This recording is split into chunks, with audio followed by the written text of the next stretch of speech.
ideia hoje é fazer polinômio de Taylor. Mas, para chegar no polinômio de Taylor, eu pretendo passar por teorema do valor médio.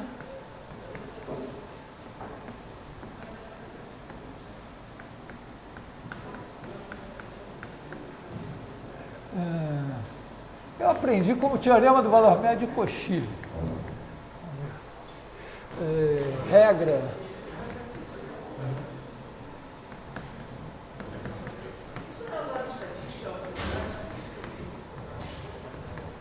total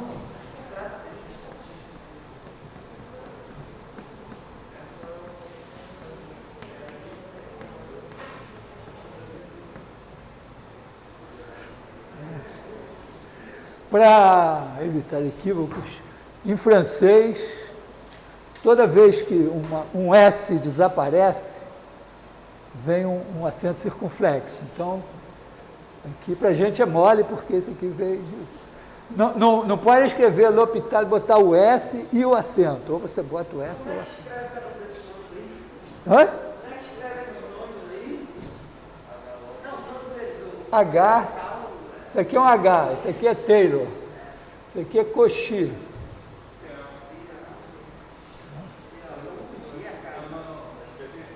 CHY. Bom,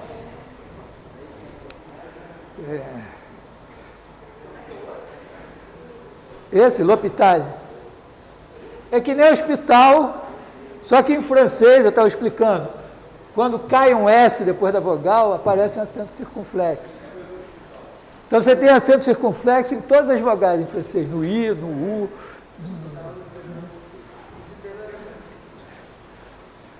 Bom, então, vou começar pelo teorema do valor médio de Cauchy. Vou retomar, na verdade, acho que ainda antes eu vou botar curvas.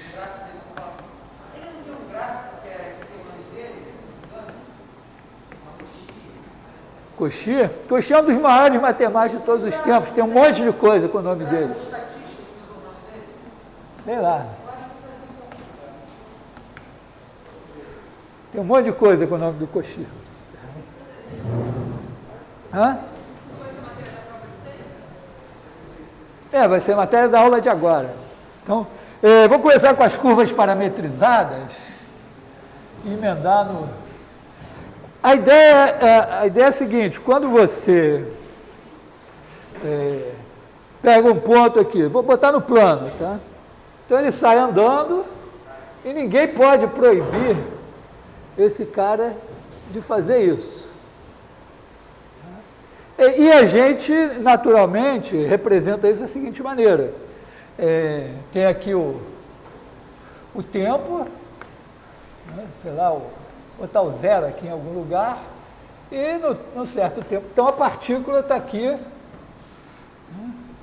vamos dizer assim, no tempo A, vamos dizer que ela veio do tempo A até o B, então aqui, no tempo A ela está aqui, o tempo vai passando, você vai vendo lá o cursor do tempo andando, e no tempo B, ela chega aqui. Claro, se você quiser, você pode, em cada instante, representar o seu ponto, né? P de t. Se ele está aqui no tempo t, ele tem uma coordenada x de t e uma coordenada y de t. E se você quiser a velocidade, você olha para a posição dele no tempo t mais h, faz essa diferença aqui, que é um vetor, que tem duas coordenadas, então você faz, e divide por h, quer dizer, você faz 1 sobre h, p de t mais h, menos p de t, e passa o limite quando h tende a zero. Como é que você faz isso? Bom, se você está em coordenadas, esse cara daqui vai estar em x de t mais h, y de t mais h. Então, isso aqui vai ser feito assim, né? Isso aqui vai ser x de t mais h menos x de t, y de t mais h menos y de t, você divide por h, então você divide por h em cada coordenada. E agora passa o limite em cada coordenada. Quer dizer, quando h, digamos que a função x, né, x é o que acontece aqui com a projeção dele nesse eixo quando o tempo está passando, y é de cá. Eu não estou fazendo o gráfico, mas tem a função x aqui, uma função y. Né? Então, isso aqui, quando h tende a zero, eu espero que isso tenda para a derivada disso, x' de t, que em mecânica, geralmente, a derivada em relação ao tempo é representada por um ponto em cima. Não sei se na física eles fazem isso. E aqui, e aí você marca aqui esse limite, não sei se vai funcionar. Vou marcar em amarelo, não sei se vai fazer diferença. Esse daqui é o vetor v de t igual a x' de t, y' de t. Tá legal? E esse vetor tem a direção tangente a essa curva aqui. E aí você olha na janelinha aqui, tenta fazer uma coisa mais ou menos parecida e diz, bom, se eu estou aqui no tempo A, estou aqui no tempo B, eu tenho a corda ligando a B e eu espero ter uma tangente paralela a essa corda em algum ponto aqui. No caso, em 1, 2, 3, 4, 5 pontos, posso escolher algum, né? Então, aqui, em algum lugar, eu tenho um ponto em que a tangente é paralela à corda. E que, então, eu espero ter um vetor velocidade paralelo a essa reta aqui.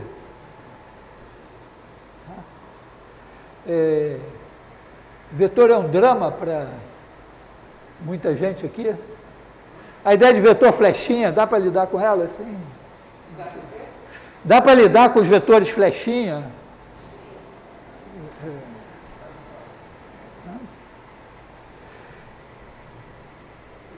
Eu estou esperando quem vai dizer não.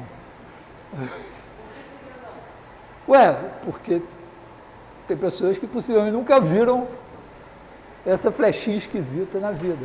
É o caso de alguém aqui? Então, peço desculpas às pessoas que estão assistindo o vídeo, não teve nenhum representante. Opa! Hã? Vou explicar de novo. Então, a flechinha, essa parte aqui, tá? Então, o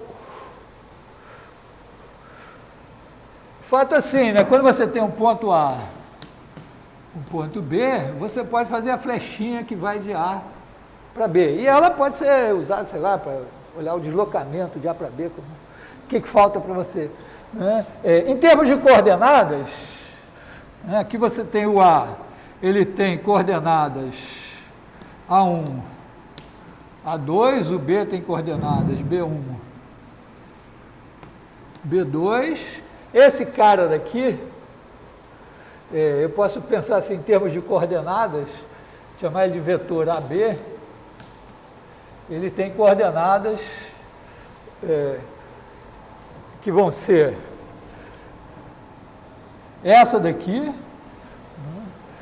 B1 menos A1, e B2 menos A2. Pensando assim em termos de coordenadas, é isso, é o que falta, o que eu somo no A para chegar em B. Quer dizer, você escreve, então, ó, A mais AB é igual a B. Assim, tá? Mas, repare que tem coisas interessantes, né? Se eu pegar aqui, em algum lugar, tirar umas paralelas, mais ou menos paralelas, botar aqui um ponto C, um ponto D, pensando assim nas paralelas, você vai ver que o vetor CD é igual ao vetor AB. Nesse sentido, você pode pensar ele em termos de coordenadas, mas é mais bonito você pensar que essa flechinha aqui, não importa onde ela... Eu posso pegar essa flechinha e deslocar aqui pelo plano, desde que eu não gire, nem encolha, nem estique, é o mesmo vetor.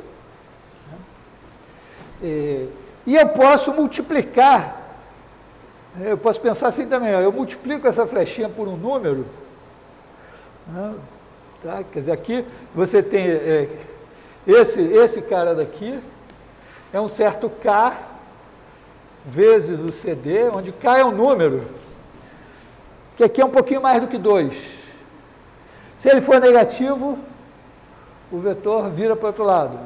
Se for nulo, dá zero. Então você pode, vetores são essas flechinhas que podem ser transladadas para qualquer ponto do plano, que podem ser somadas, podem ser... Eu posso somar, eu também posso fazer assim, ó, eu tenho o vetor U aqui, tenho o vetor V aqui, e eu posso fazer o seguinte, eu boto o vetor U aqui em algum lugar, que não precisa ser aqui, pego o vetor, tá, democraticamente, eles estão em guerra, então não vão ser aqui nem aqui, traz o U para cá, traz o V para cá, mais ou menos, esse é o U, esse é o V, tá, se eu desloquei direitinho. E esse daqui é o U mais V. Claro que eu podia também ter colocado o V aqui, somado o U aqui, ia dar no mesmo. Então, eu posso somar vetores, posso multiplicar por números. E vetores são uma coisa super importante em física, esses vetores aqui, porque eles representam as translações, as velocidades, as acelerações, as forças, os campos, né, eles têm uma importância muito grande. E no caso, quer dizer, quando você pensa assim, uma curva, não uma curva, mas um movimento, então aqui você tem o ponto no tempo t, o ponto no tempo t mais h, você pega esse vetor deslocamento e diz, bom, ele é o que me mede esse deslocamento. Se eu multiplicar ele por 1 sobre h, eu tenho um vetor que é o vetor velocidade média. Porque, claro, está embutido na minha cabeça, né, que se eu pegar um ponto P0 e um vetor V, então se eu fizer os pontos da forma P0 mais TV, com T em R, eu tenho um movimento retilíneo uniforme, começando em P0 e com velocidade V. Então aqui, né, fazer o limite,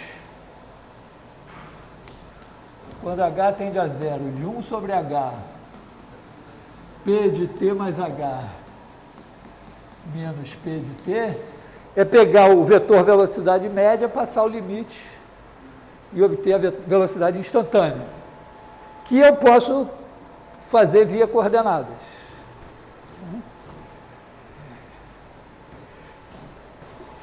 E, bom, então, retomando, né? Bom, e também está claro, né, que com isso eu estou tomando uma secante, estou deixando um ponto de base e estou fazendo o outro ponto andar para cá, de maneira que no limite esse vetor deve ser tangente aqui.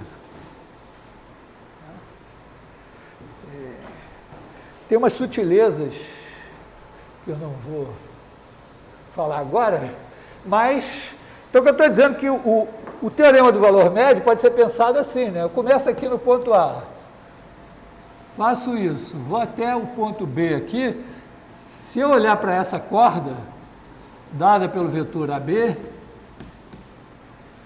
ela deve ser paralela a alguma tangente em algum lugar. Então aqui, né, deve ter um vetor velocidade, V de um certo ponto, de um tempo C aqui, esse aqui é o P de C. Claro que tem uma aqui, tem outra aqui e tem outra aqui, mas pelo menos uma deve ter. Então, o fato é que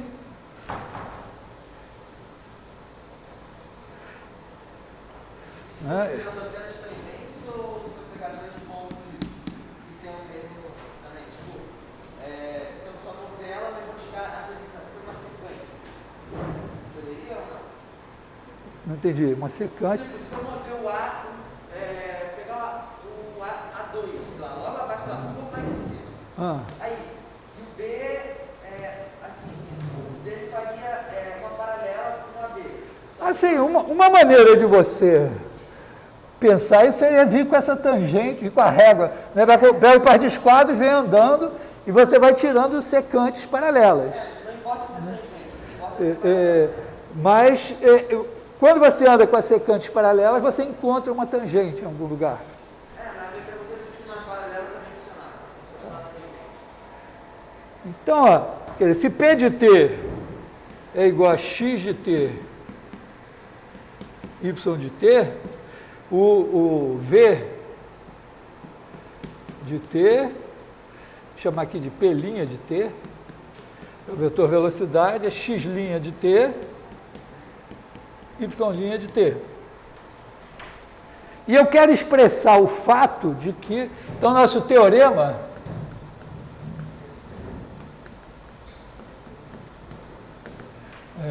existe, quer dizer, teorema, então vamos botar as hipóteses primeiro, né? Se x e y são funções do intervalo AB em R. Tá? Cada uma das funções, claro que está implícito aqui, né? Que eu estou com um sistema de coordenadas, x, y aqui. Então, eu tenho essas duas funções aqui, são contínuas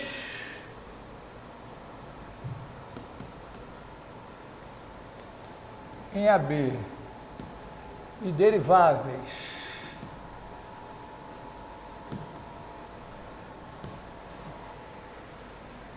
isso que estava faltando em AB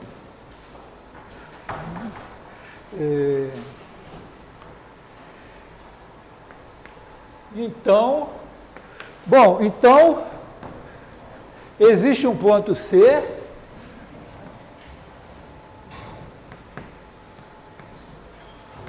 no intervalo AB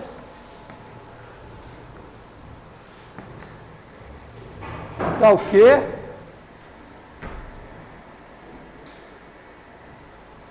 agora eu tenho que expressar o fato de que esse vetor aqui é paralelo a esse vetor. E, basicamente, olha, significa que um é múltiplo do outro. Tá legal? Quer dizer, para os vetores serem paralelos, significa que eu multipliquei esse por alguma coisa e transportei para cá e bateu igualzinho. Então, eu começaria escrevendo assim, né?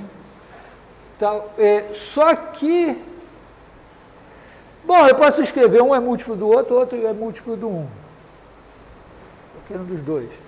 Só que eu quero um teorema bem geral.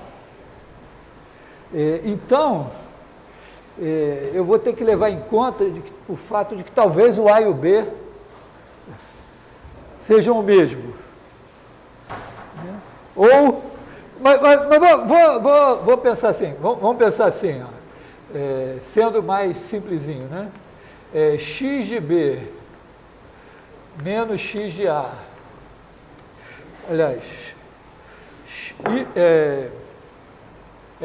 X de B menos X de A, Y de B menos Y de A e X' de C, Y' de C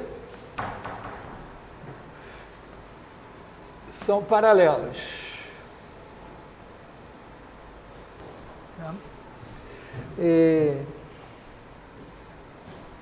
Aí eu posso pensar em várias estratégias de escrever isso.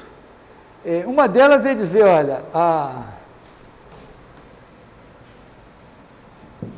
esse ângulo aqui e esse aqui são iguais. Quer dizer, eu teria, vamos dizer, esse cara dividido por esse, você poderia fazer assim, né? X de B menos, aliás, Y de B menos Y de A sobre X de B menos X de A igual a Y' de C sobre X' de C.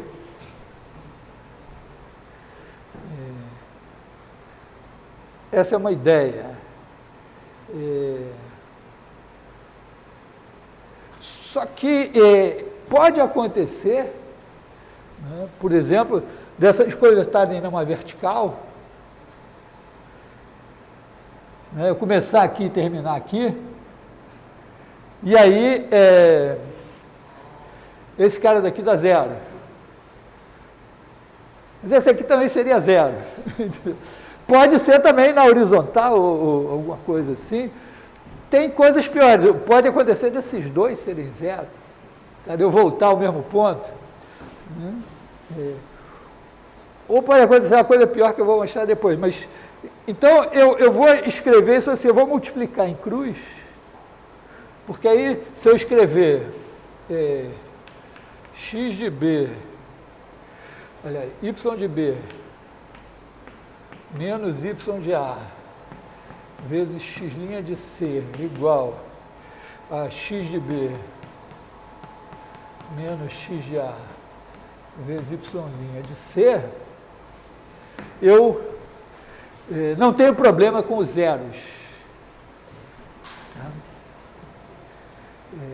E isso ainda me dá conta de uma situação que pode acontecer, que não aparece na figura, é dessa tangente não existir.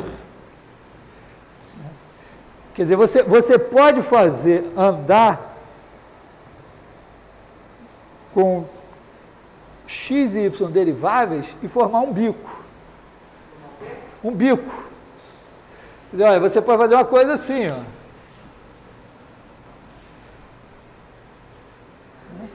Vamos ver, isso aqui, pensa assim, y igual a módulo de x. Né? Vai ter um bico aqui. Se você fizer x igual a T3, o x vai andar aqui. Quando vem de menos infinito, T3 vai andando assim. E fizer y igual a módulo de t ao cubo, você vai ter exatamente esse gráfico aqui. Só que essas duas funções são deriváveis. Embora o módulo de t não seja derivável, ele ao cubo porque o elevar ao cubo, quer dizer, o T3 tem esse gráfico assim, né? E o módulo de t ao cubo é o mesmo gráfico virado assim. Essa derivada zero não se perde quando eu faço essa reflexão. Então, você pode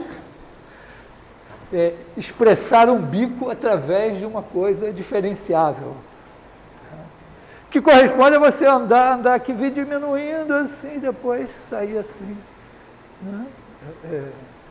Dá para fazer. Sem... Você chega aqui com velocidade... O segredo é que você chega aqui com velocidade zero. E repara que não tem problema. Porque agora, ó, isso aqui está dizendo que zero é igual a zero. Se você escolher esse ponto aqui, não importa, né, se você botar um aqui e outro aqui, vai dar certo. Quer dizer, então aqui está também incluindo a possibilidade dessa figura não ser tão amigável quanto eu desenhei no começo. Tá legal? Então, esse é o teorema. Eu não vou demonstrar ele agora, não, mas acho que ficou claro. Alguma hora a gente vai parar para demonstrar essas coisas. Né? E esse teorema, ele nos serve... É meio engraçado, assim, a ordem não é muito cronológica, porque eu vou começar com o teorema que é atribuído ao Cauchy, para demonstrar a regra do L'Hopital, que é, na verdade, do Bernoulli, do João Bernoulli, que é antes do Cauchy, e depois para usar no polinômio de Taylor, que é contemporâneo do João Bernoulli, mas o polinômio de Taylor, na verdade, já tinha antes. O Taylor ganhou uma certa notoriedade, talvez. Parece que o Lagrange que destacou o papel do Taylor.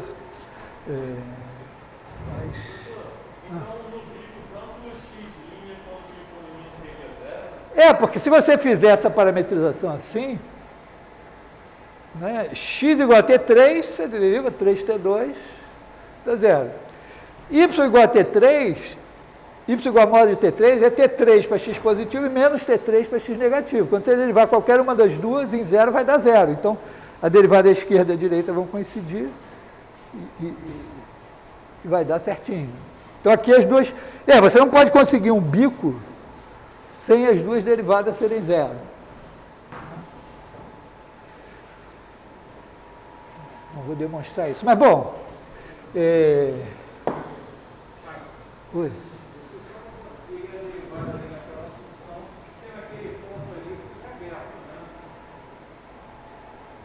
Mas, bom, se eu abrir, mas eu não preciso abrir, ela está bem definida ali, né?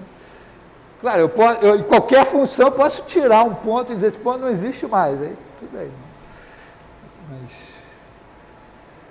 Mas ela está naturalmente definida assim. Tá? Qualquer, por exemplo, T5 e módulo de T5, qualquer potência ímpar é um bom exemplo para isso, e outros.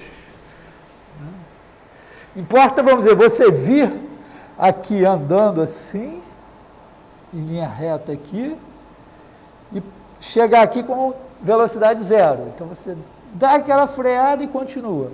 E o outro vem descendo e volta. Para descer e voltar, ele tem que ter derivada zero. Então, quaisquer duas funções que façam isso vão servir para parametrizar esse negócio. Bom, e aí a regra de L'Hopital é o seguinte. Você olha para o limite quando x tende para um certo A, de f de x sobre g de x. Você quer saber esse limite, só que o limite, quando x tende a de f de x, e o limite, quando x tende a de g de x, os dois são zero. Então, você não consegue usar o teorema que diz que o limite do quociente é o quociente dos limites, porque você precisa que o denominador seja não nulo. Mas você pode fazer um desenho. Pode fazer um desenho. Quer dizer, você pensa assim, x é o tempo. E aí você parametriza uma curva assim, vamos botar aqui o g de x e aqui o f de x. E aí, para cada x, você tem g de x, f de x e marca o seu ponto aqui. Tá legal? E isso vai descrever uma curva quando o x varia. Todo mundo consegue lidar com isso? É uma barreira psicológica que foi introduzida na nossa cabeça quando nós passamos a olhar funções como gráficos. E aí nós não conseguimos pensar sem ser que x é f de x, mas na verdade você pode ter o tempo na sua cabeça e uma coordenada g, outra coordenada f, e o x está passando. Né? Tá legal?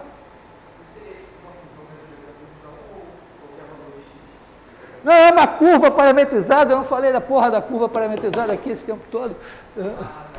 Então, é a mesma coisa, só que x é o tempo agora.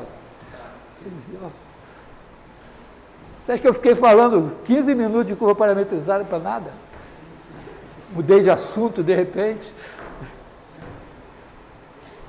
Então, é isso aqui. Quando eu chego no tempo A, tanto a F vai para zero, como a G vai para zero. Então, do tempo A, estou chegando aqui. Pode ser que elas não estejam definidas para x igual a A, ou tem outros valores. Mas eu tenho todo o direito de dizer, olha, não me importa, eu vou... vamos pensar...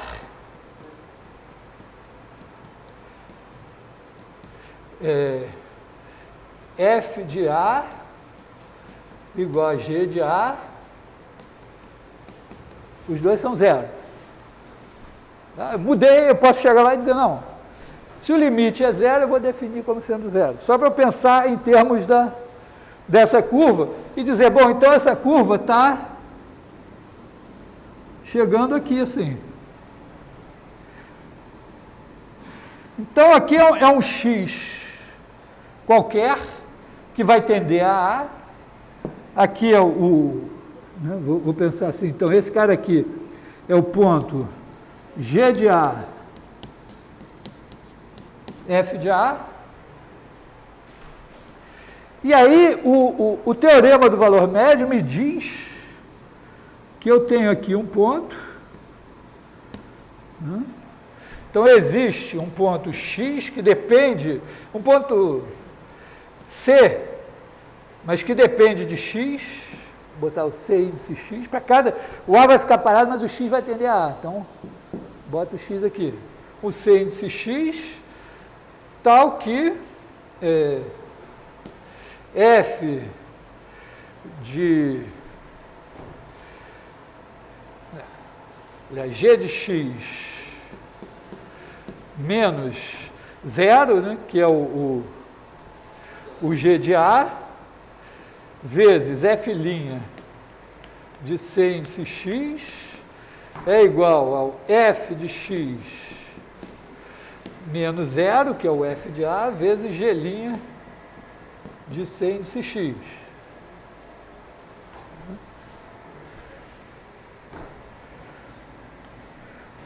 Bom, agora vamos suponha que existe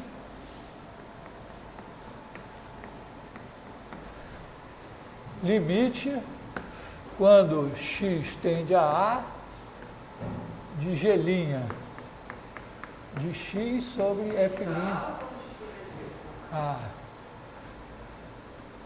F' de x sobre G' de x. Vou botar y aqui para não... vou botar y, tá? De F' de x sobre G' de x igual a um certo L. Oi? Eu estou dizendo que o teorema do valor médio me garante que se eu der um x aqui, eu considero um intervalo entre x e A.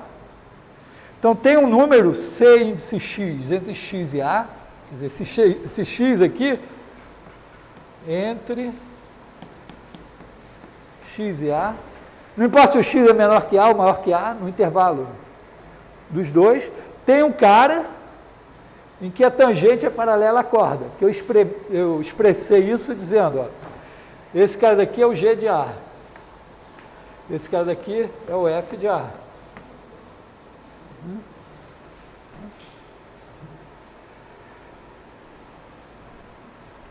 Bom, esse F' de x aí vai ser o F de CX, né? qual? Aqui é o Y. É o Y, mudei para Y aqui. Tá? Esse Y é o CX? Eu vou fazer Cx igual a Y, né? Bom, mas isso está dizendo, primeiro, se esse quociente tem limite, é porque esse cara é diferente de zero perto de A. Tá? Quer dizer, não poderia passar o limite, né, se esse negócio aqui assumisse o valor zero perto de A, porque aí isso não estaria definido, ou iria para infinito. Então, estou supondo, em particular, que isso daqui eu posso dividir. Se eu posso dividir, eu posso dividir aqui. Né? E se esse cara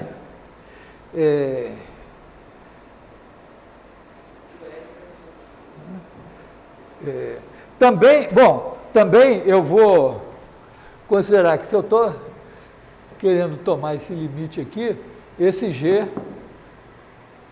eu vou supor que ele é diferente de zero perto de A. De maneira que aqui eu posso dividir, né, por G de x e por G' de C de x. Então eu posso escrever isso assim, F' de C índice x sobre G' de C índice x é igual a F de x sobre G de x. Agora, quando y tende a A, esse negócio tende a L. Então, quando x, né, aqui, se x tende a A, então o C índice x também tem que tender a A, porque ele está entre A e x. E se o C índice x tende a A, isso daqui tende a L. E, portanto, esse daqui tende a L. Então, eu estou dizendo que se eu tenho essa situação aqui, com os dois tendendo a zero, supostamente esse cara não vai se anular pertinho de A. E esse limite aqui existe L, então esse limite aqui também é igual a L. Tá?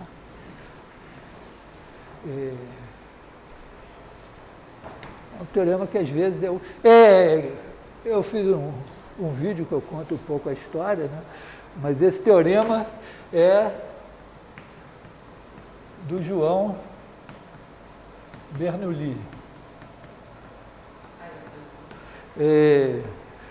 Tem a família Bernoulli, o mais famoso, o irmão mais famoso dele se chamava Tiago Bernoulli.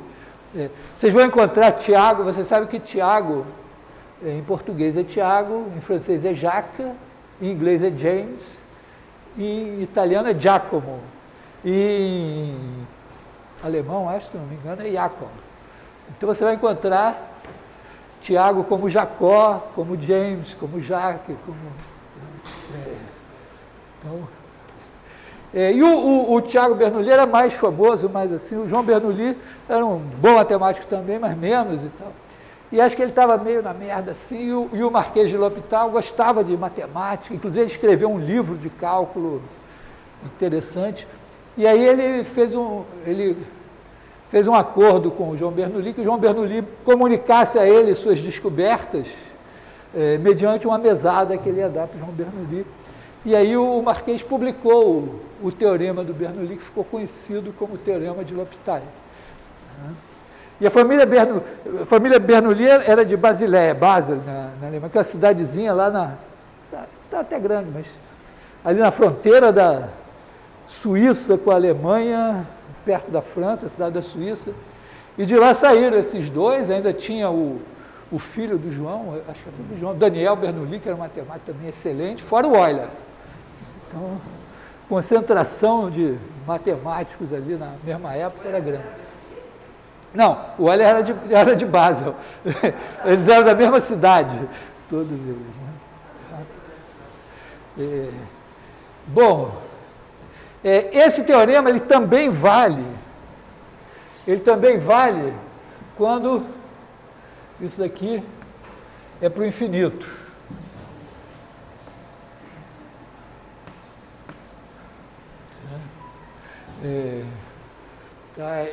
Vou mais ou menos, vou mostrar por que basicamente, na verdade aqui também pode ser que os dois vão para infinito. Na verdade, o infinito, vou fazer primeiro assim, vou fazer o A e vou supor que esse limite é infinito. Acho que esse é mais...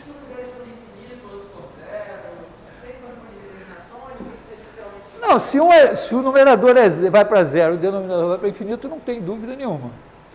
Né? Se o numerador vai para infinito e o denominador vai para zero, a única dúvida é quanto ao possível sinal do limite. Né? Mas no caso, o caso interessante é quando esses dois caras vão para infinito. Né? Basicamente é o seguinte, quer dizer, você vai escrever f de x sobre g de x e vai pensar assim, ó,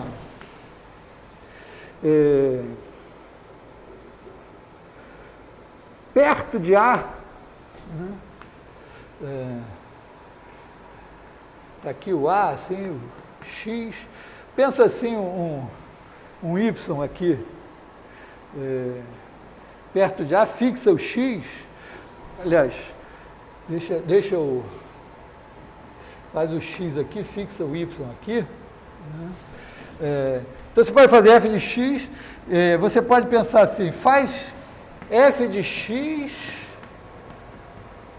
menos f de y sobre g de x menos g de y. E aí você pode pensar isso daqui, basicamente, né, como fazer f de x menos f de y.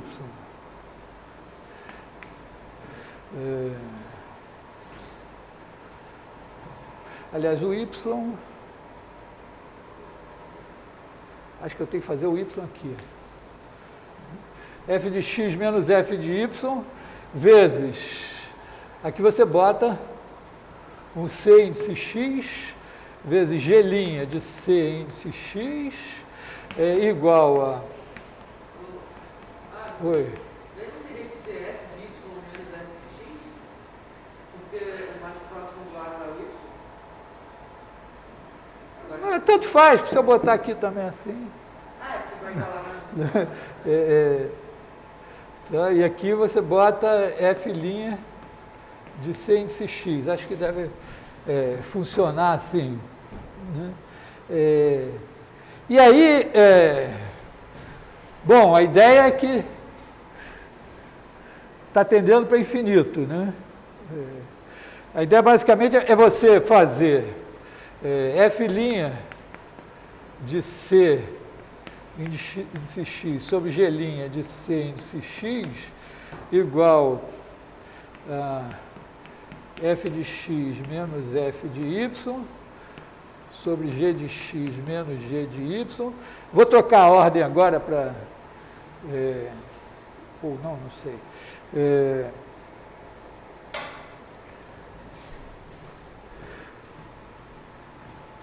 Certo aqui.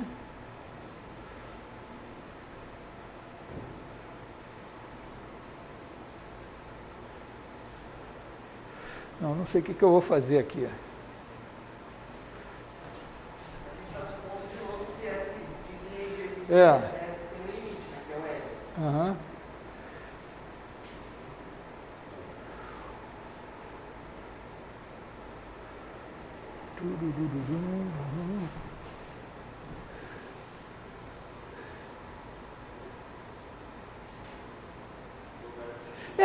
Basicamente, não sei se eu fixo o x.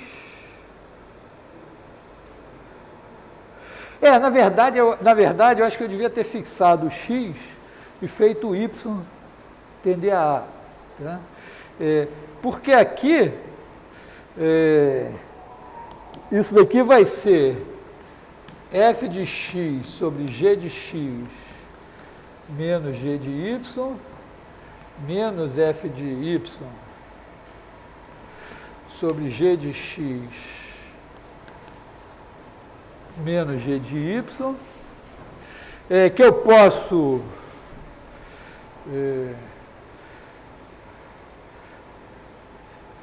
olhar para isso e dizer o seguinte, né?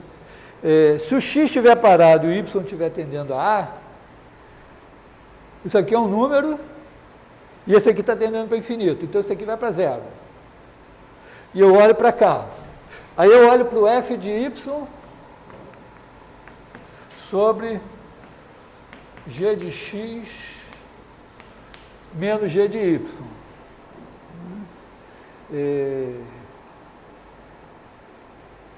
Eu posso fazer o seguinte, vou fazer aparecer aqui está o menos, né? Menos. Então, eu vou fazer aparecer o menos g de y aqui. Eu boto g de x menos g de y sobre menos g de y. Olha para isso aqui.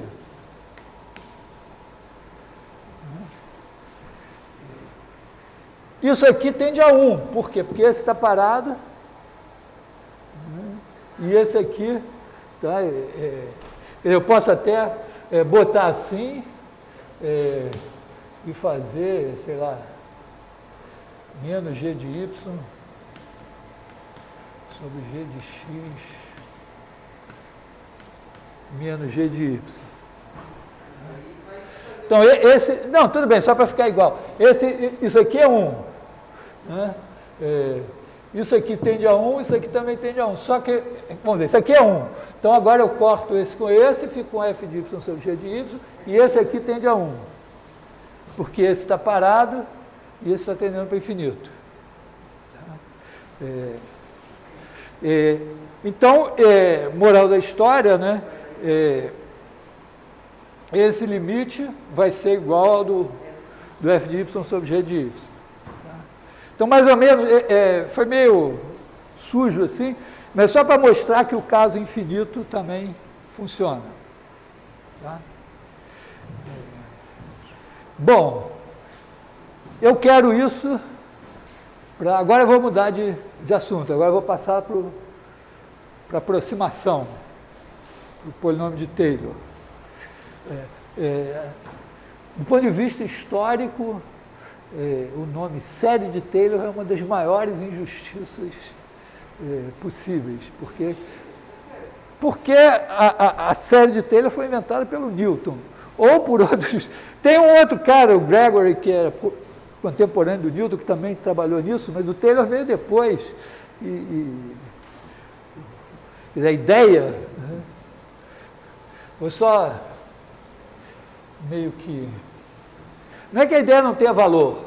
Vou explicar um pouco assim. O Newton, já falei para você, escreveu um livro de cálculo. Ele começou a escrever em 1664, durante uma epidemia e tal, estava lá isolado. E o livro chama O Método das Fluxões, que era como chamava a derivada, ou velocidade, e das séries infinitas. E ele começa dizendo o seguinte, ó, os números decimais são uma grande novidade, pô, super interessante e tal, e era novidade na época, né? E eu não sei por que ninguém pensou em fazer a mesma coisa para expressões algébricas. Então ele começa a escrever funções como séries. Basicamente ele escreve assim, f de x é igual a um certo A0, mais A1x, mais A2x2, mais A3x3, como se isso aqui fosse as potências de um décimo, uma coisa assim. Mas ele carteia isso e sai calculando as expressões de algumas dessas funções e diz, sempre dá para fazer isso, e com isso eu sei derivar e sei integrar. Que eu derivo termo a termo, integro termo a termo. E ele fala assim, meio como se derivada integral já fossem coisas... Provavelmente tinha o folclore da época, e essas ideias já estavam meio no ar, e ele sacou isso assim. É claro que, na cabeça dele também, você aproxima truncando. Então, quando você trunca, você tem uma aproximação. Quando você trunca aqui, você tem uma aproximação da função. Então, por exemplo, o Newton, eu acho que ele não fez as séries trigonométricas, acho que foi o Gregory que fez.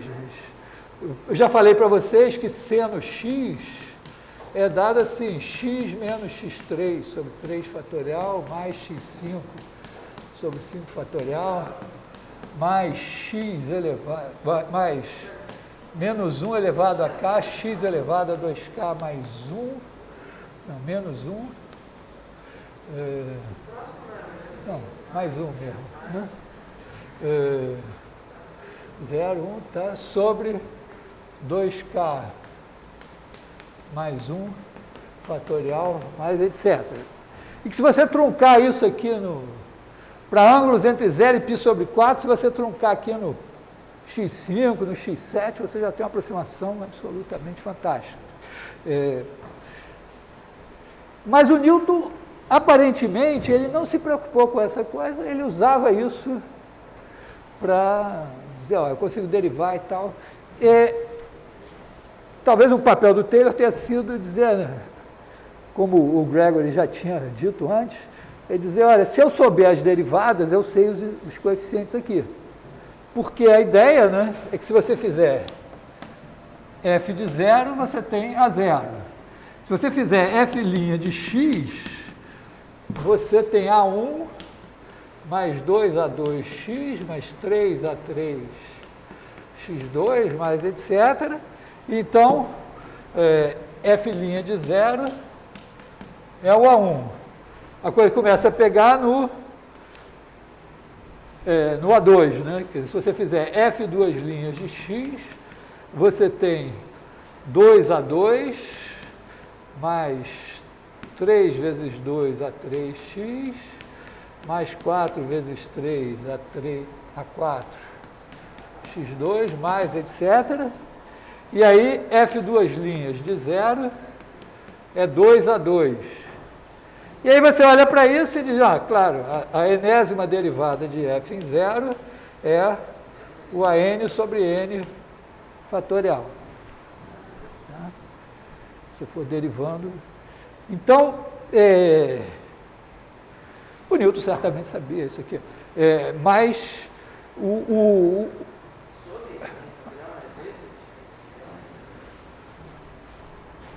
não, porque você vai ter o N fatorial vezes o AN, vai ser a enésima derivada em 0. Por exemplo, se você derivar de novo aqui, ó, vai sumir esse x. E aí a terceira derivada em 0 vai ser 3 fatorial vezes... desculpa, está certo. Tá, tudo bem. Então, mas... é interessante que você pode dizer, se eu souber as derivadas, eu consigo construir a série, que é o caso aqui do seno e do cosseno. Mas eu queria abordar isso de um ponto de vista, assim, do zero. Tá? Vamos começar do zero.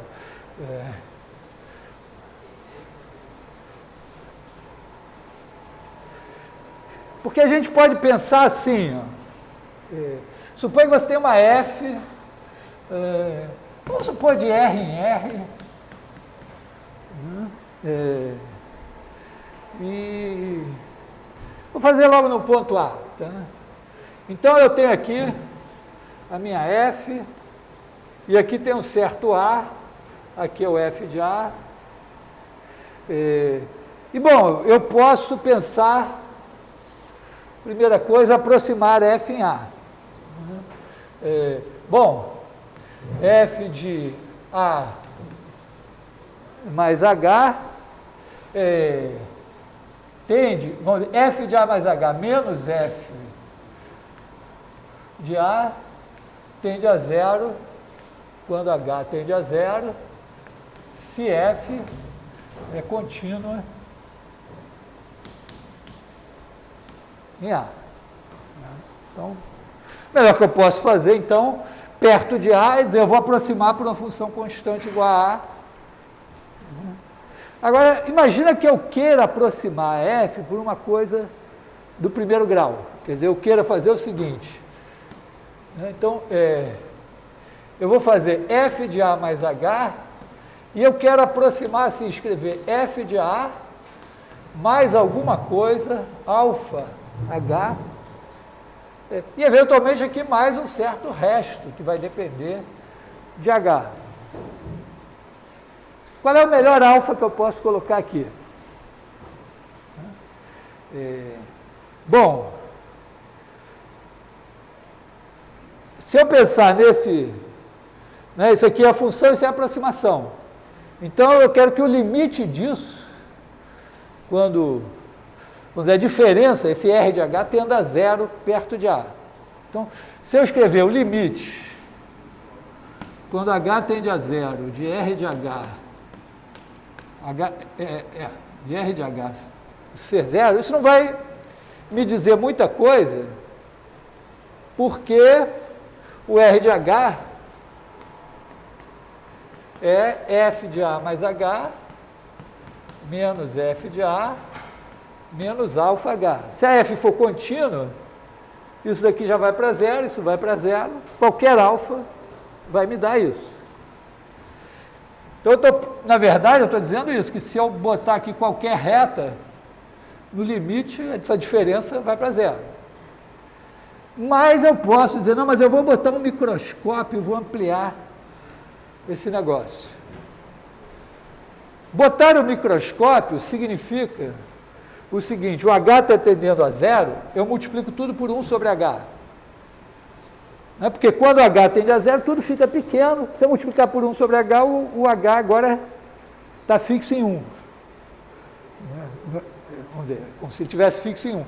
Então, vamos olhar para o limite, quando H tende a zero, de 1 sobre H, R de H. Bom, mas aí, ó, eu vou fazer isso aqui. Né? Então, isso aqui vai ser o limite, quando H tende a zero, de F de A mais H menos F de A sobre H menos alfa. E agora, se a F é derivável, o alfa tem que ser F' de A.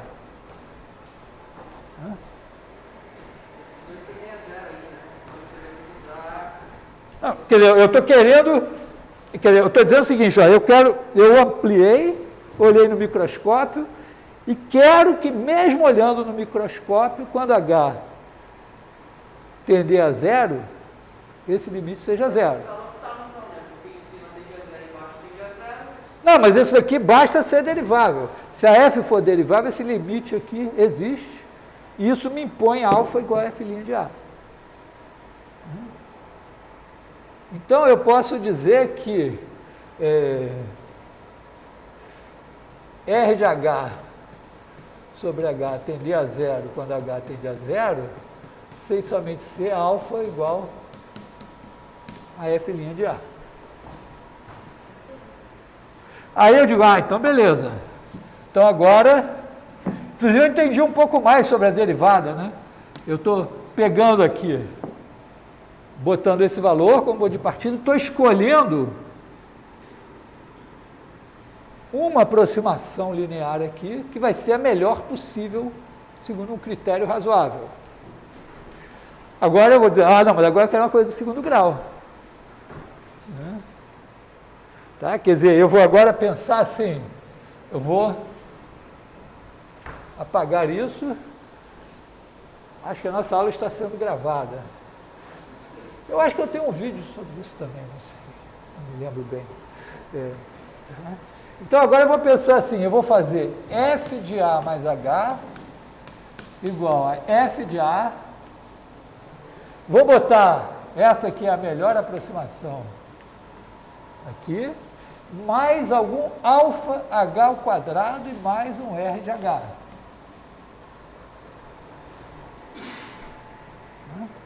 E agora, imagina que eu queira olhar para R de H. Mas se o R de H, ó, não importa quem seja, eu podia ter até colocado qualquer coisa aqui, se eu quisesse que o R de H fosse para zero só, estaria tudo bem se a F for contínua, né? Porque F de A mais H tende para F de A, esse vai para zero, esse vai para zero, esse aqui iria para zero.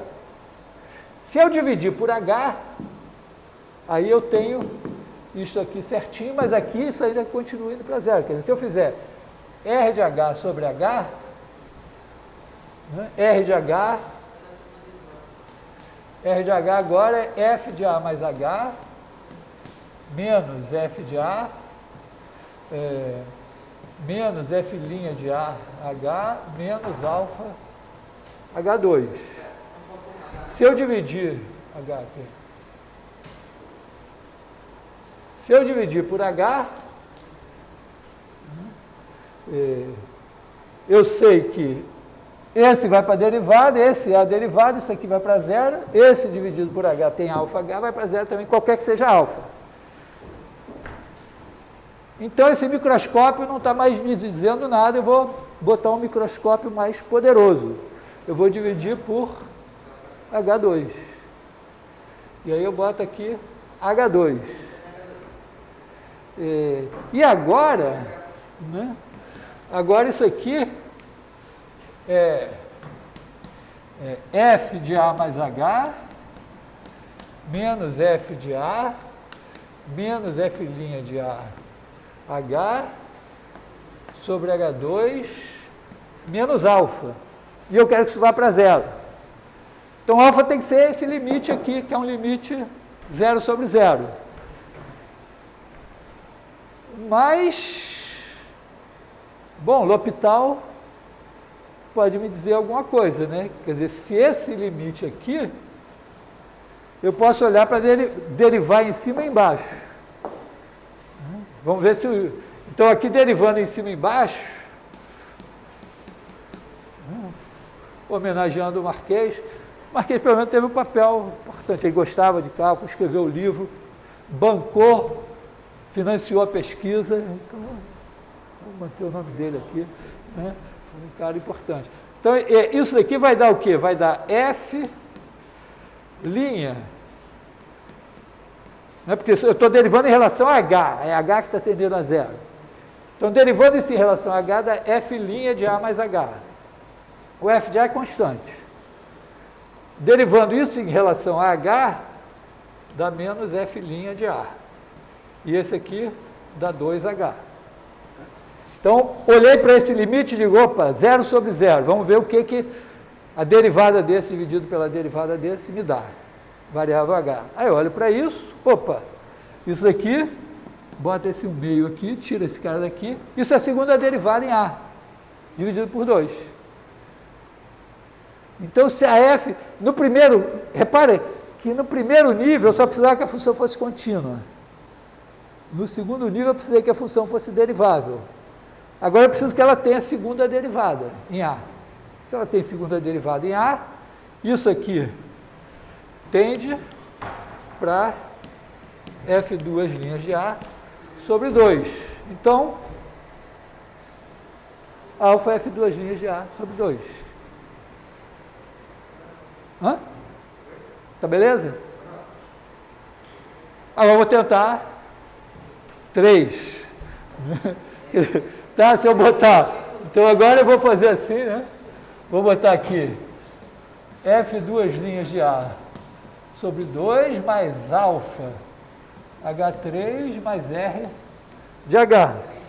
E aí eu vou fazer, se eu fizer a mesma coisa, não vai dar nada, então eu vou botar o microscópio mais poderoso, vou dividir por H3. Então aqui,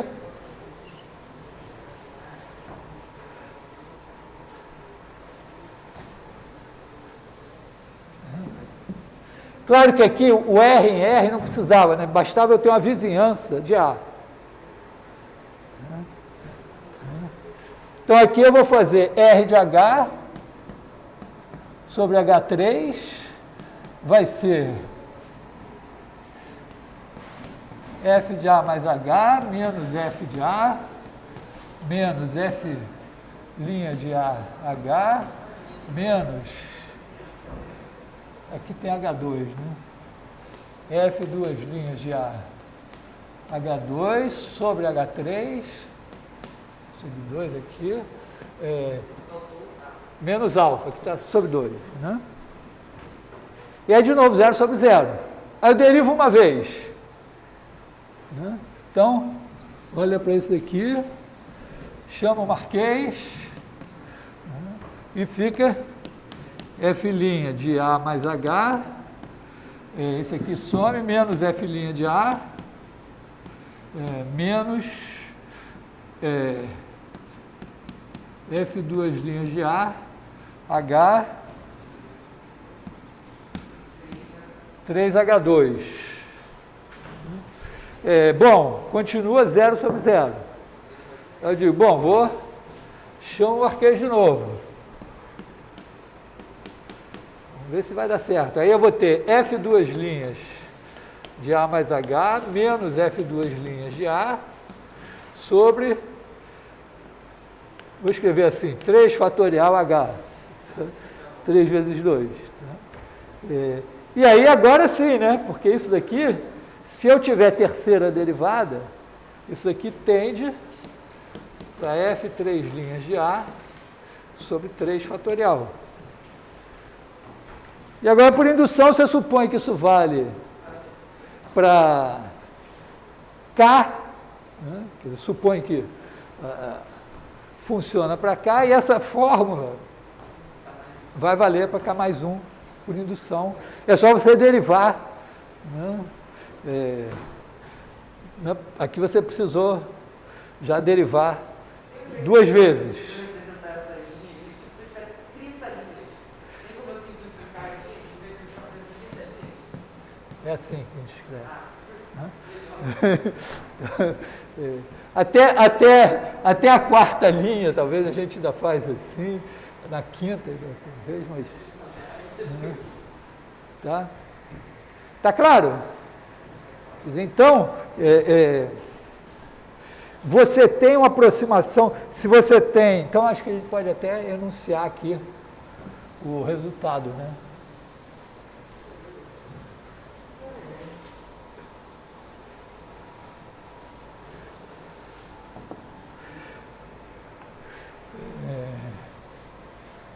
Assim, pode até chamar de teorema, né?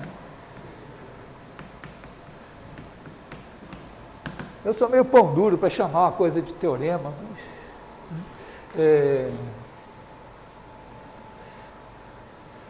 vamos ver, a gente tem F de... vou botar assim, AB em R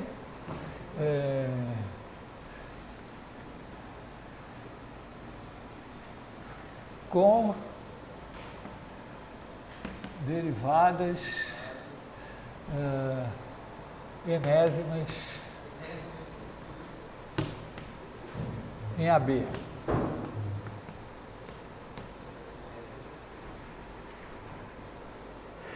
Uma vez no vestibular, a gente tinha as bancas e tal, e aí a gente queria botar no gabarito, tinha derivada, não era derivada, mas era alguma coisa que era N mais 1. E aí os colegas queriam chamar de N mais 1 ésima. Eu disse, não, é enésima primeira, não sei o que e tal.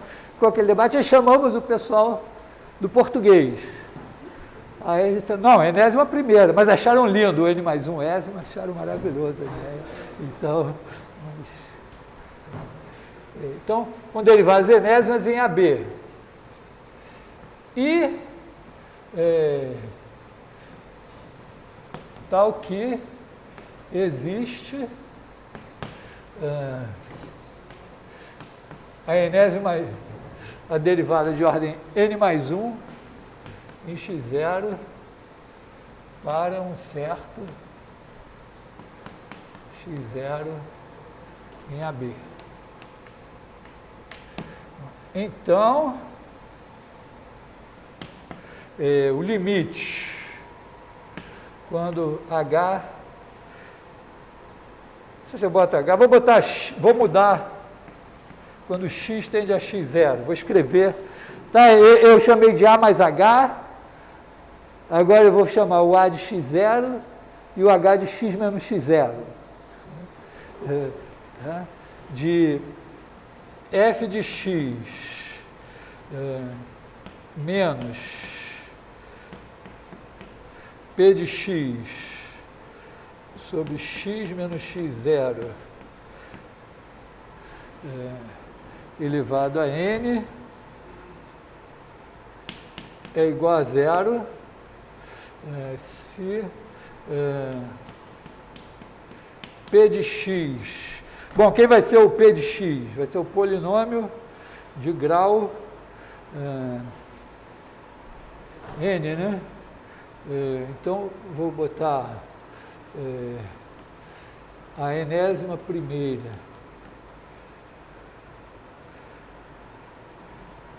Acho que eu vou poder melhorar isso aqui, né?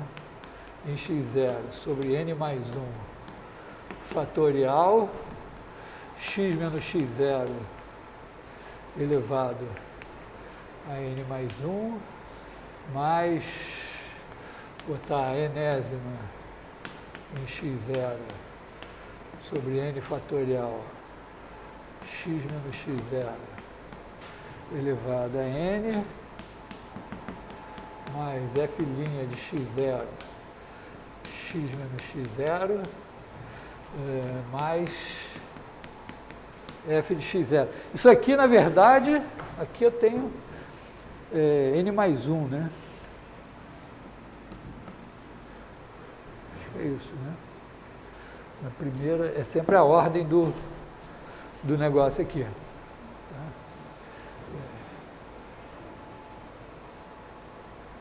Repara que isso aqui só diz o seguinte, né? Que se eu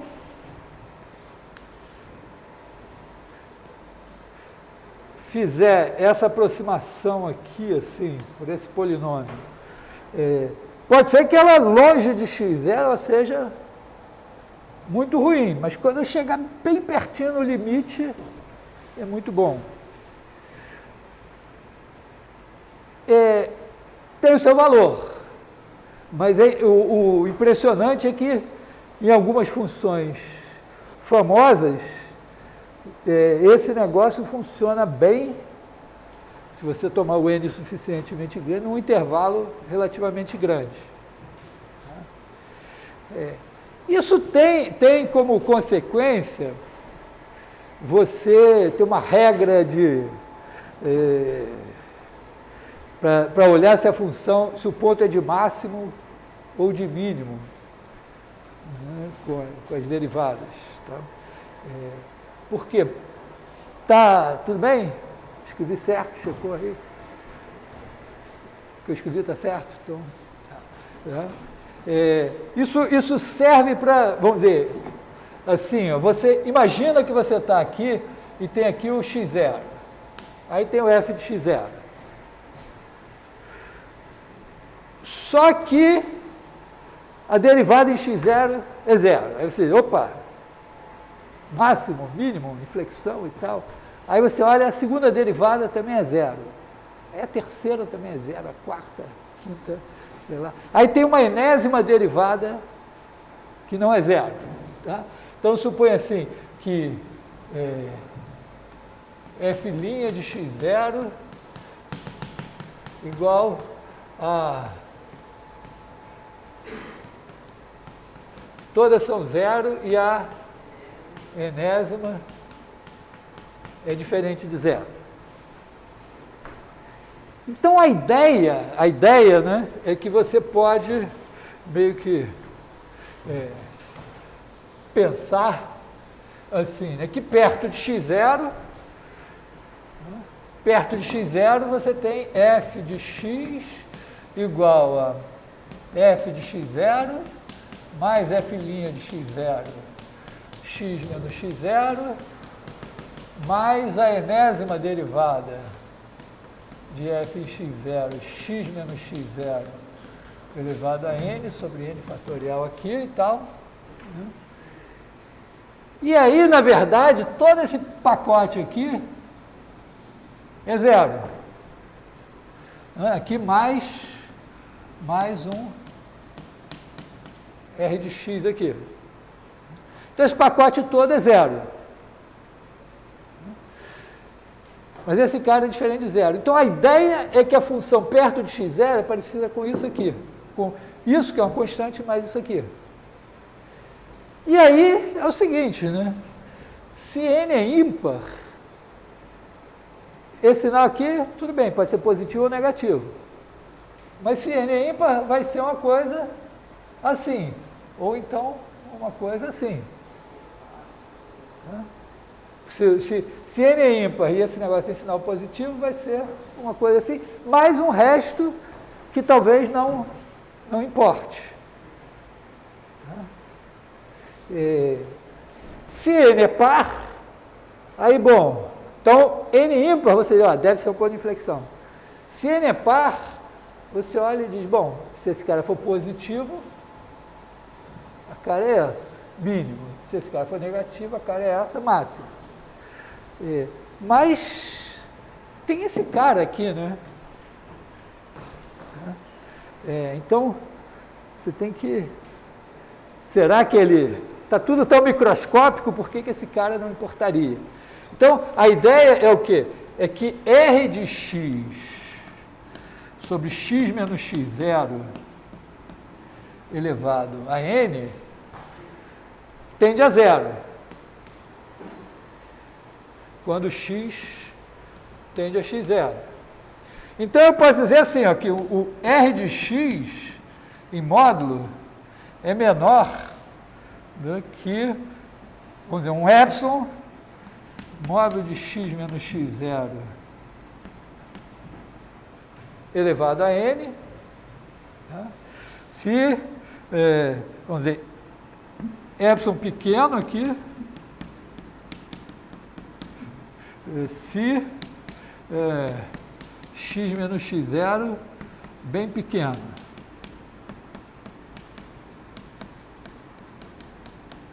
Então, eu vou olhar para cá e vou dizer, ó, eu tenho esse cara daqui. Então, esse cara daqui, vamos chamar ele de alfa, para ele, o apelido dele, para ele não. Então, você tem alfa, x menos x0 elevado a n, mais R de x. Digamos, bom, agora suponha o seguinte, faz esse epsilon menor que o módulo de alfa. Por quê? Porque aqui ó, você tem 0, alfa, vamos dizer, ou alfa e menos alfa, pensa o alfa positivo. Se o epsilon for menor que o módulo de alfa, o que vai acontecer? Isso daqui, nem vou fazer isso aqui. Isso aqui, né, vai ser, digamos que o alfa, vamos supor assim, alfa maior que zero. Né? Então, isso daqui vai ser maior que alfa x menos x0 elevado a n. E vamos fazer aqui epsilon, vamos dizer assim, igual a módulo de alfa, ou igual a alfa sobre 2, por exemplo, aqui. Eu estou somando uma coisa que em tamanho é menor que isso. Então, se eu subtrair isso, isso aqui, o menor que isso aqui pode ficar é se eu estiver subtraindo esse cara daqui, alfa sobre 2, x menos x0. Vamos pegar aqui x maior que x0 também, para pensar assim, né? Então, isso aqui é igual a alfa sobre 2, x menos x0 elevado a n, que é positivo. A ideia aqui é que pertinho de x0, eu posso fazer esse epsilon suficientemente pequeno, de maneira que somar isso aqui não altere o sinal disso aqui. Então, eu posso fazer a mesma coisa com alfa negativo, ou com x menor que x0. Né? Então, basicamente, a ideia é que você vai ter, digamos assim, se você tem uma coisa assim, alfa x menos x0 elevado a n. Quando você soma esse resto aqui, você soma alguma coisinha, mas ele não faz você passar para o lado de baixo dessa reta. Se você tiver aqui, não faz passar para cima. E se você tiver assim, do lado de cá você não passa para baixo, do lado de cá você não passa para cima. Então, não muda. Quer dizer, se sem o R é ponto de inflexão, com o R também é. Se sem o R é ponto de mínimo, com o R também é. Se sem o R é ponto de máximo, com o R também é. Então, é um critério que a gente não usa quase nunca, mas eventualmente pode ser o fator de desempate.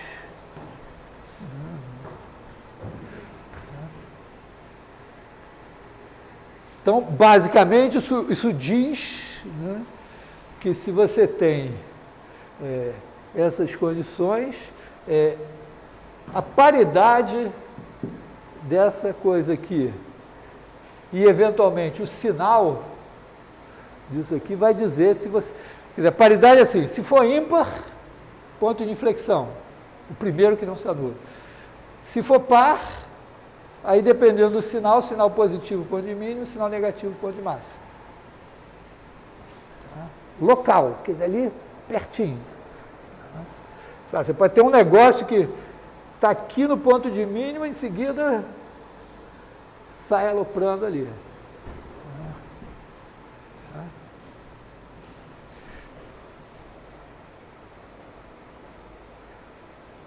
Lembrei da minha filha que ela era pequena e o irmão estava na aula de música e ela queria fazer também. Aí o professor não queria muito. Eu disse, não, tenta aí para ver se ela... Aí ela ficou quietinha na aula, pô, foi. Beleza. Aí foi admitida. Aí na aula seguinte ela começou a fazer bagunça, exatamente isso aqui, né? Ele pode estar aqui bonitinho e depois ele começa a fazer bagunça aqui. Tá? Bom, então temos aí o polinômio de Taylor, critério. Sobrou tempo? Sempre sobra, né? Que horas são? 2h20? Caralho, eu já falei de curvas parametrizadas, teoria do valor médio, regra de L'Hopital, polinômio de Taylor. Então vamos fazer a série de Taylor.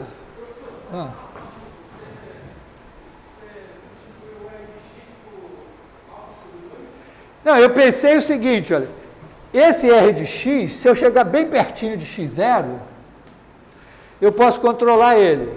Quer dizer, eu posso tornar ele menor que qualquer epsilon vezes isso em tamanho.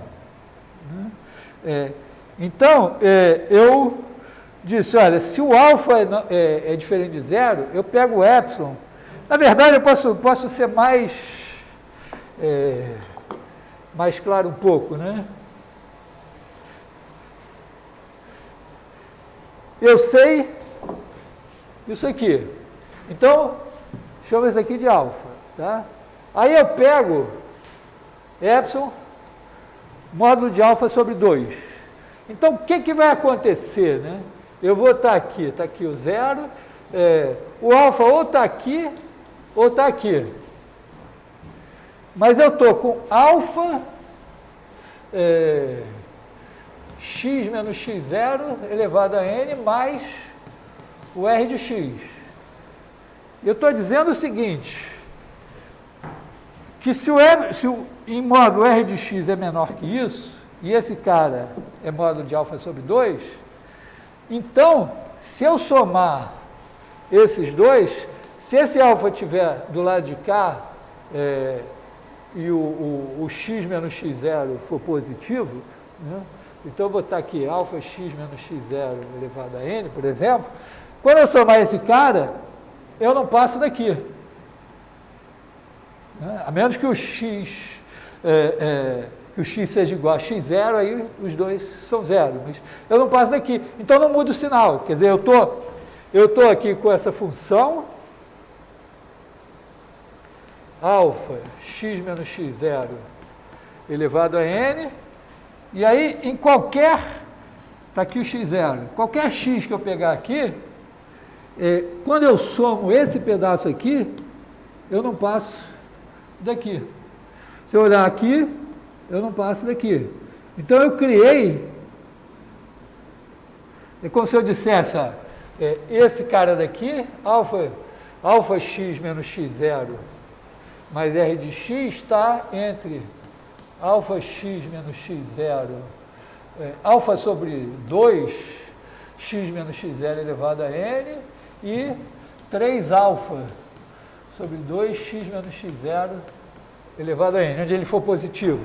Se for negativo, você faz a adaptação conveniente. Né? Quer dizer, você veio aqui, então você está abaixo desse daqui e acima desse daqui. Então, é como se você dissesse, ó, se a figura é essa, então você está daqui para cima. Na verdade, você está entre esses dois. De maneira que aqui, com certeza, é um ponto de mínimo. Se a figura é assim, né? Então você vai ter uma limitação assim e assim. Então do lado de cá, por exemplo, você está acima do valor daqui, do lado de cá você está abaixo, então é um ponto de inflexão. Tá? É essa a ideia, tá? E talvez valha a pena uns exercíciozinhos com módulo.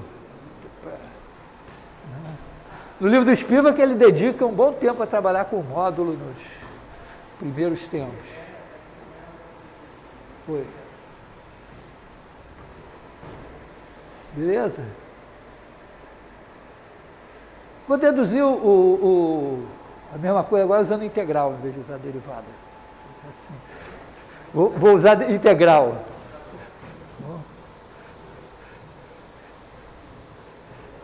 Vamos supor que a minha função tem todas as derivadas. Estou aqui. Aliás, vamos fazer o seno x. Está aqui o zero, x, vamos fazer seno x é a minha f de x. Eu simplesmente vou usar o seguinte, que f' de x é igual a cosseno x, f duas linhas de x é igual a menos seno x, f três linhas de x é igual a menos cosseno x e f quatro linhas de x é igual a seno x, de maneira que todas as derivadas em módulo são menores do que 1.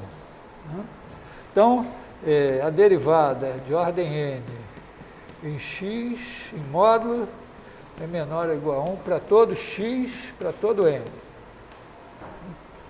E vou usar também o seguinte, que se eu tenho aqui um ponto x0, aqui um ponto x, né, eu posso escrever f de x igual a f de x0 mais a integral de x0 a x de f' de t dt, que é o teorema fundamental do cálculo.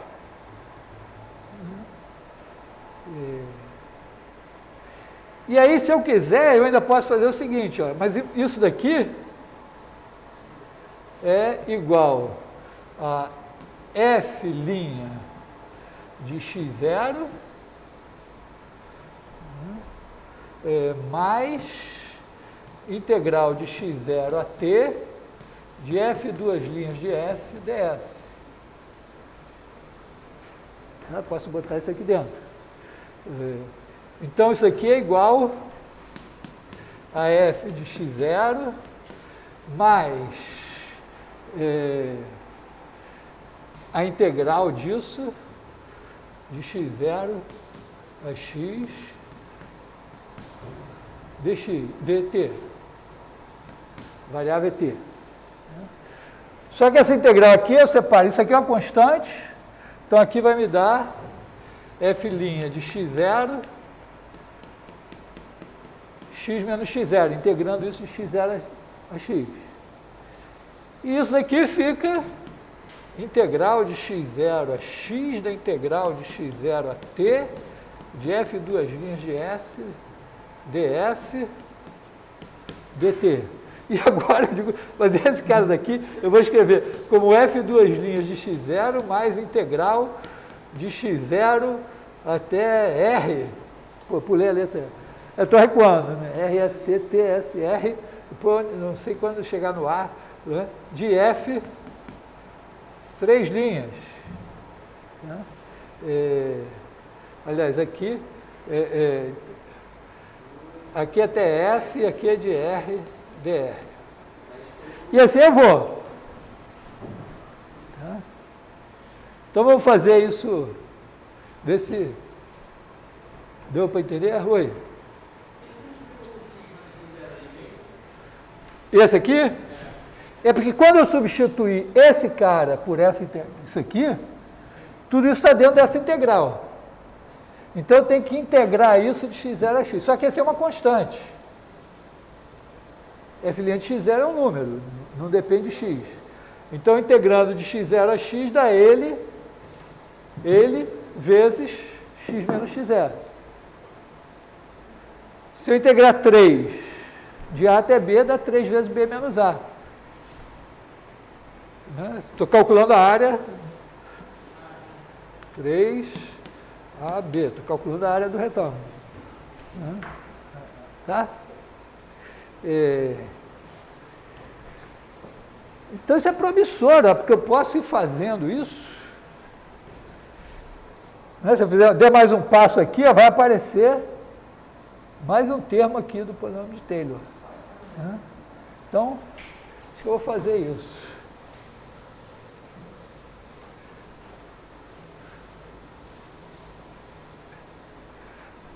Então, eu vou fazer f de x igual a f de x0 mais f' de x0 x menos x0 mais...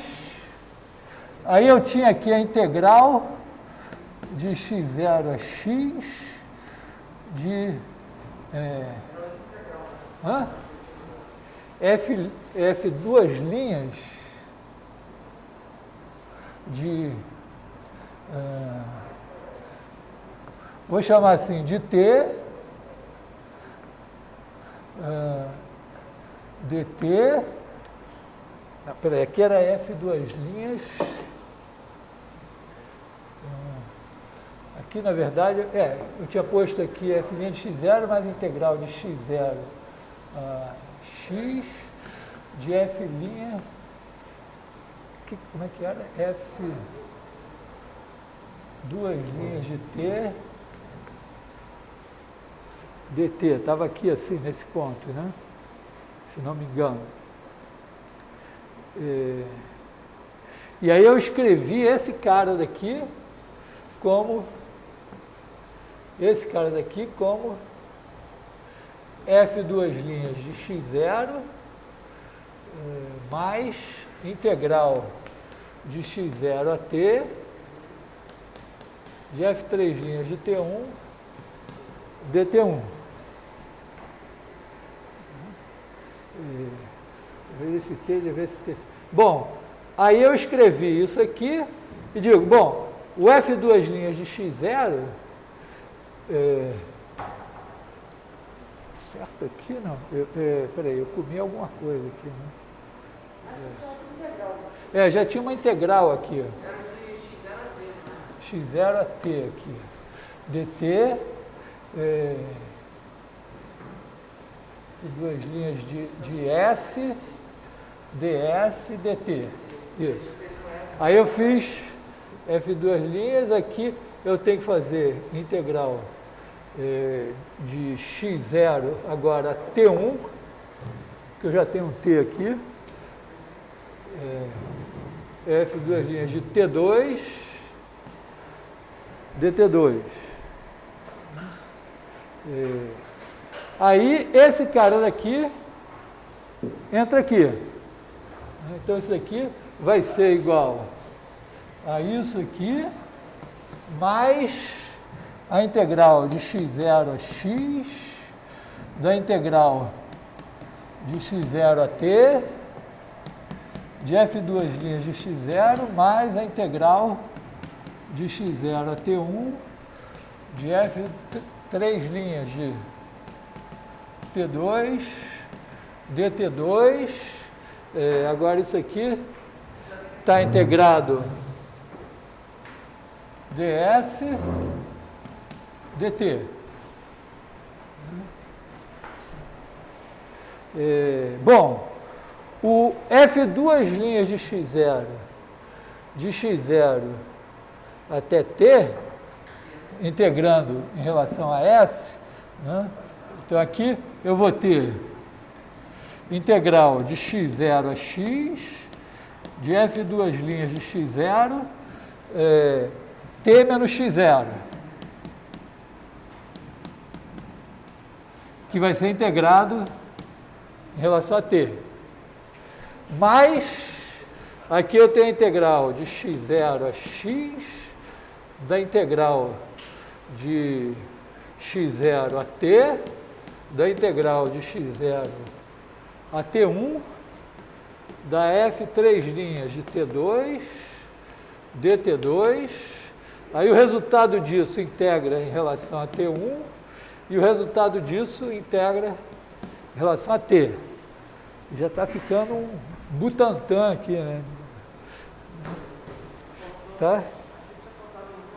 Bom, mas isso aqui eu posso integrar ainda. Isso aqui é uma constante. E eu integro t menos x0 dt. O que eu derivei em relação a t para dar t menos x0? Foi t menos x0 ao quadrado, só que dividido por 2. A linha é S, né? Hã? Ali o D é ds, né? Lá embaixo. Ah, bom. Aqui. Esse é de baixo. Você botou dt1 ali embaixo. Lá embaixo. Ali Porque eu tinha trocado. Porque eu botei T1 aqui. então, você botou T1 ali embaixo. Então eu tenho que botar T1 aqui, né? Não, aí é S. O T1 é o... Não, porque agora eu troquei a variável para T1. Sim, mas o T1 é o intervalo, né? A variável Não. é S. Não, sim, mas eu estou chamando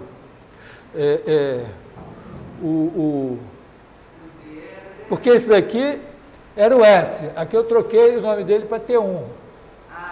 Tá? Troquei esse aqui para T1, DT1. Porque senão eu vou começar, não vai faltar alfabeto. Então eu vou começar a fazer T1, T2. Na verdade o T já devia ter sido... Né? Vai dar sempre uma defasagem. Mas olha só, então esse daqui eu estou integrando em relação a t. Então ele veio de t menos x0 ao quadrado sobre 2. Se eu derivar isso, dá isso aqui, vezes f2' de x0. Então eu ganhei mais um termo aqui ao custo de botar isso aqui. E agora eu vou pegar esse cara daqui, e vou dizer, esse cara daqui é F4 linhas de x0 mais a integral de x0 até t2 de F4 linhas, aliás, F3 linhas aqui, né? F3 linhas de x0. Tá? Quer dizer, o F3 linhas nesse cara é F3 linhas no ponto inicial, que é o x0, mais a integral da derivada disso de x0 até o ponto t2. Então, estou usando o mesmo teorema fundamental do cálculo. Agora eu tenho que botar T3, dt3. E aí eu vou pegar isso e vou jogar no lugar disso aqui. Na hora que eu jogar no lugar disso aqui, essa constante aqui eu integro. E quando eu integrar ela vai me dar o termo F3' de x0 sobre 3 fatorial x menos x0 ao cubo. E vai sobrar, vai aparecer mais uma cobra aqui. Quando você fez esse T menos x0, você integrou, mas não é em relação a T, não, aí não está. Aí no canto esquerdo, você integrou como se T menos x0 fosse a variável, né? Porque daí você fez ele ao quadrado sobre 2, não era só o T a variável, então o x0 não deveria ser constante aí, nessa integral? Sim, o x0 é constante. Se o t é variável, o x0 é constante aqui. Então, se eu derivar isso daqui em relação a t, dá 2 vezes isso daqui, que corta o 2 com esse, vezes a derivada disso em relação a t, que é 1. Então, dá certo. Mas repara, a cada passo, agora é só vamos dizer, sentar e pensar, olha, cada vez que eu fizer uma coisa dessa, eu vou ter uma constante que eu vou integrando aqui assim. Aí aparece, vamos dizer, se nesse cara aqui apareceu t menos x0 ao quadrado sobre 2. Só que eu vou ter que integrar isso, né? Quando eu fizer esse cara daqui, ó, eu vou aparecer com uma coisa do segundo grau que ainda vai ter que ser integrada. E aí vai dar isso ao cubo sobre 3. E aí vai aparecer o 3 vezes 2, que é esse 3 fatorial aqui disfarçado. E aqui vai aparecer mais uma cobra. Aí eu vou fazer a mesma coisa. Aí vai aparecer aqui eu botei... tá, aqui eu esqueci de dizer que eu tenho que fazer de x0 a x. Então, quando eu boto x0 dá 0, quando eu boto x, dá o x menos x0 ao quadrado. Então, né? E aí fica esse... Então, a primeira observação é essa, que vão aparecer os termos da série de Taylor. E esse resto, que está ficando cada vez mais... Né? O resto, basicamente, né? Se eu cheguei até a enésima derivada aqui, eu vou ter uma integral da enésima primeira aqui. Então, eu vou ficar com uma coisa... deixa eu escrever, botar aqui assim. Eu vou ficar com uma integral de x0 a x, integral de x0 a t1, etc. Integral de x0 a tn mais 1, digamos, que seria a enésima primeira, e aí eu vou ter a enésima primeira aliás, aqui eu vou ter t, bom, nessa ordem aqui deve ser tn menos 1, enésima primeira de tn, dtn, dt1, dt. Então aqui, tá certo o número de cobras?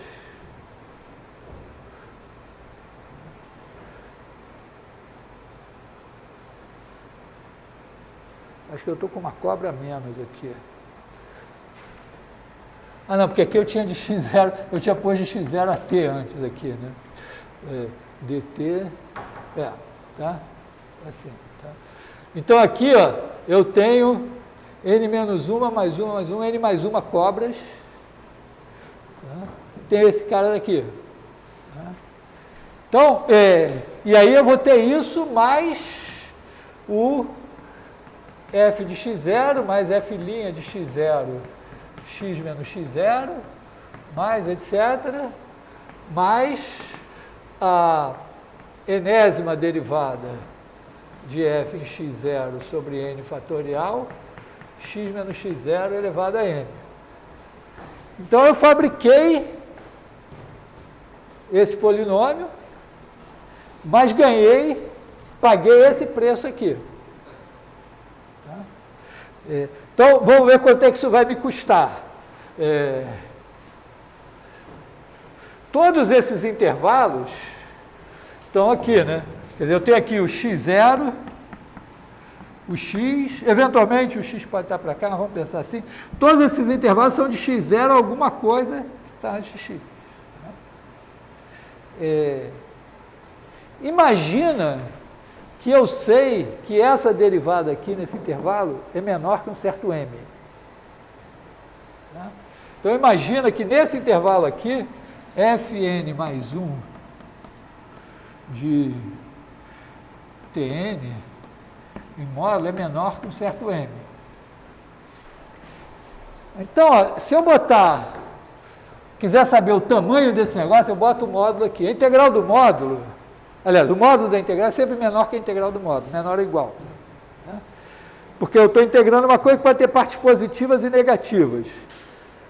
Quando eu boto o módulo dentro do sinal de integral, tudo fica positivo, então aumenta o integrando. Tá? Então, essa integral aqui fica menor vamos dizer, menor ou igual, né? Que é a mesma integral de x0 a x, x0 a t, x0 a t1, etc., x0 a tn menos 1, do módulo disso, que é menor que m. E aí, dtn, dt1, dt.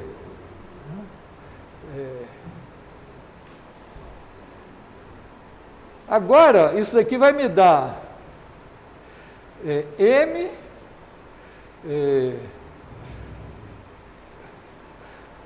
tn menos 1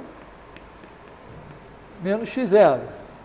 E aí eu perco essa cobra. Aí, se eu integrar de novo, eu vou ter isso daqui ao quadrado, quer dizer, tn menos 2 sobre 2. Se eu integrar de novo, eu perco mais uma cobra. Eu vou ter aqui ao cubo 3 vezes 2. E aí eu vou... Então, eu tenho que só contar as cobras direitinho para chegar à conclusão que isso daqui vai ser igual, na verdade, né? Já tem o menor ou igual. E m x menos x0 elevado a n mais 1 sobre n mais 1 fatorial, se eu não me engano. Né?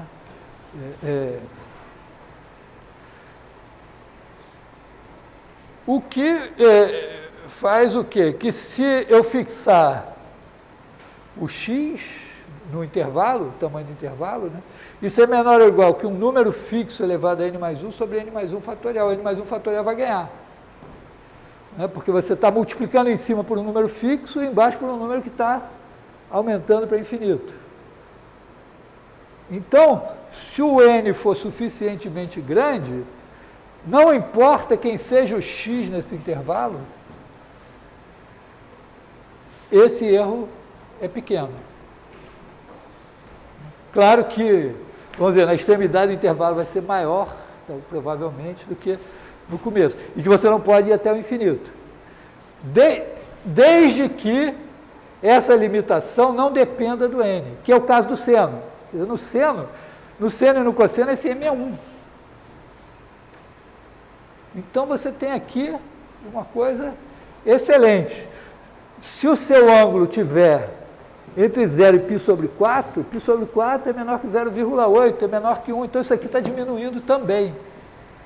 Então, nesse caso, pensa assim, eu vou calcular o seno, né, quero fazer um software para calcular seno. Eu não tenho condições de fabricar os duendes irlandeses, que nem eles fazem lá na China. Então, o que eu vou fazer? Eu vou dizer, bom, eu vou pegar um π muito bom, vou calcular bem o π, para ter maneira de trazer todos os ângulos, senos e cossenos, entre 0 e π sobre 4. E aí, entre 0 e π sobre 4, esse m é 1, esse cara daqui é menor que 0,8. Então, quando aumentar o n, esse cara de cima diminui e o de baixo aumenta. Então, você olha assim que se esse fator aqui for 5, 7, já está muito bom. Então, é um caso aqui que, com um pouquinho que a gente sabe de cálculo até agora, já dá para disputar no software com os chineses. Aliás, eu falei para vocês isso, que eu li outro dia um artigo chamando a atenção do fato de que, nas últimas décadas, a capacidade dos processadores melhorou, mas os algoritmos melhoraram muito mais. Quer dizer, teve uma palestra no Congresso de Matemática de 2018 que o cara falou isso, é melhor ter as máquinas de 40 anos atrás com os softwares de hoje do que os softwares de 40 anos atrás com as máquinas de hoje. Então, quer dizer, você tem melhora nos resultados que, por um lado, é hardware, mas tem um lado de software. Isso aqui, bom, é software bem velho, né? Mas ele pode eventualmente ser... Às vezes tem isso, é muito comum, às vezes você ter, ainda é, né, você ter resultados de matemática que já são conhecidos, só que ninguém transformou aquilo em algoritmo para calcular melhor alguma coisa. Então você pode ganhar dinheiro com isso. Só tem que juntar as ideias. Bom, isso aqui eu me adiantei, mas já para dar uma ideia de que essa ideia da aproximação pelo polinômio de Taylor, que olhando do ponto de vista do polinômio de Taylor só para olhar muito pertinho, né, dependendo da função que você está usando, a aproximação pelo polinômio de Taylor pode dar a série de Newton e a série de Newton pode ser boa a ponto de você truncar num n pequeno dentro de um intervalo relativamente grande e funcionar. Claro, o caso seno e cosseno é um caso ótimo. A exponencial, todas as derivadas são e elevado a x. Então, e elevado a x, se você pegar um x grande, e elevado a x é grande. Mas é a mesma estimativa para todas as derivadas. Então, você tem um m que é fixo. No caso do logaritmo, não. Quer dizer, esse m vai aumentando e aí tem uma competição aqui. Né? Na verdade, no caso do logaritmo, você faz o logaritmo de 1 mais x, porque tem aqui o zero. Então, o x, vamos dizer, a derivada do logaritmo é 1 sobre x, depois menos 1 sobre x2, etc. Então, você tem aqui um fatorial que vai aqui para cima e uma potência de x aqui para baixo. E a competição entre esse, que está aumentando, e esse daqui, é vencida com x entre menos 1 e 1. O que não é nenhum espanto, porque se chegasse em zero, você dizer, por que o logaritmo em zero não poderia ser definido? Então, sempre tem na realidade, você tem uma situação sempre assim, se a sua função, se você está fazendo a série de centro aqui, e a sua função tem uma singularidade, alguma coisa aqui ruim, nesse ponto aqui, o seu raio de convergência vai só até aqui. Só que às vezes você olha para 1 sobre 1 mais x2. Isso aqui, bom, é o APG, então isso aqui é 1 menos x2 mais x4. E aí você olha e diz, pô, mas isso aqui só para x entre menos 1 e 1. Mas aqui qualquer x serve. Você diz, peraí, por quê? Aí você tem que dizer, porém, acontece o seguinte, né? Aqui tem o i e aqui tem o menos i. Então, tem a teoria de funções de variável complexa que vai explicar casos como esse, em que você olha para a função, ela não tem problema nenhum, olha para a série, ela tem um problema, você diz, de onde veio o problema? O problema veio que a singularidade não está na reta real, ela está no plano complexo. Então, porque você pode estender essa teoria de séries para você substituir. Chama o x de z e pensa o z como um número complexo e tudo funciona. Então tem uma face oculta aqui nessa história.